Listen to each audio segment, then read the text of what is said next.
Samahan niyo ako at ating iikutin ang mga hospitals dito sa Sorsogon Region kung saan bayad na ang bill niyo dahil sa programang Zero Balance Billing. Kaya tara na!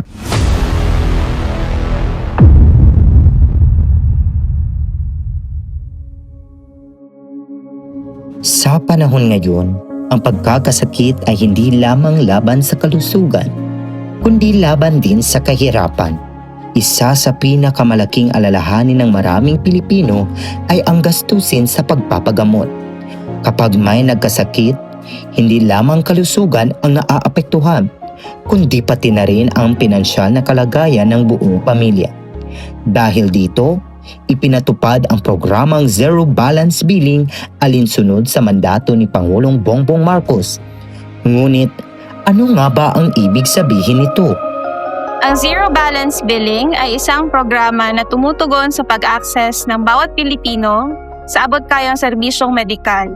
Ibig sabihin, ang mga pasyenteng maa-admit sa mga pampublikong hospital ng Department of Health o DOH hospitals ay maaaring makinabang sa libreng pagpapagamot sa ilalim ng ZBB policy, tulad ng libre at walang babayaran. Hindi mo kailangang magbayad kung ikaw ay naka-admit sa basic ward accommodation ng hospital at walang dagdag na dokumentong kailangang isumite. Layunin ng programang ito na masigurong ang bawat Pilipino ay may pantay na akses sa serbisyong pangkalusugan, anuman ang kanilang estado sa buhay. Sa susunod na video, ating alamin saan at anong mga hospitals dito sa Sorsogon makakakuha ng serbisyong Zero Balance Billing. Ako si Angelo Tiana para sa ZBB Soc Stories, kwento ng pag-asa.